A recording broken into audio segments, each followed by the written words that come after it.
పశ్చిమ గోదావరి జిల్లాలో భారీ వర్షాలకు పలు చెరువులకు గండ్లు పడ్డాయి. గురువాయిగూడెంలో ఓ చేపల చెరువుకు గండి పడ్డంతో చేపలు మొత్తం పంట పొలాల్లోకి చేరాయి. ఈ విషయం తెలిసిన స్థానికులు, చుట్టుపక్కల గ్రామస్తులు పెద్ద సంఖ్యలో అక్కడకు చేరి చేపలు పట్టుకున్నారు. చేపల కోసం పంట పొలాల వెంట పరుగులు తీశారు. అందరికీ పెద్ద సంఖ్యలో చేపలు దొరకడంతో కిలో 30 రూపాయల కన్నా తక్కువకే విక్రయించారు. చేపల చెరువుకు గండి పడ్డంతో దాదాపు 15 లక్షల రూపాయల నష్టం వాటిల్లినట్లు యజమాని బోరున విలపించాడు.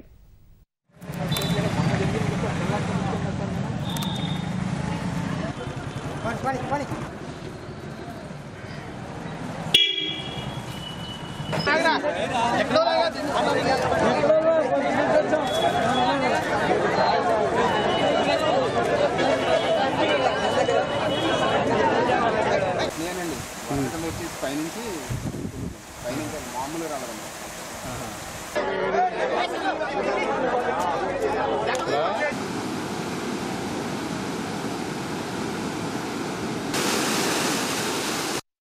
లీజు తీసుకుని తవ్వుకుని చేప వేసామండి. చేప అయితే ఒక 15 లక్షలు 20 లక్షల రూపాయలు చేప అండి. ఒక సైజు అయింది, 10 నెలలు పైన అయింది. ఇది 11వ నెల అండి.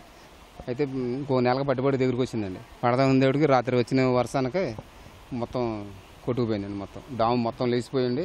మొత్తం చేప అంతా కిందకి వెళ్ళిపోయిందండి. జనం మొత్తం కేకర్లో అంట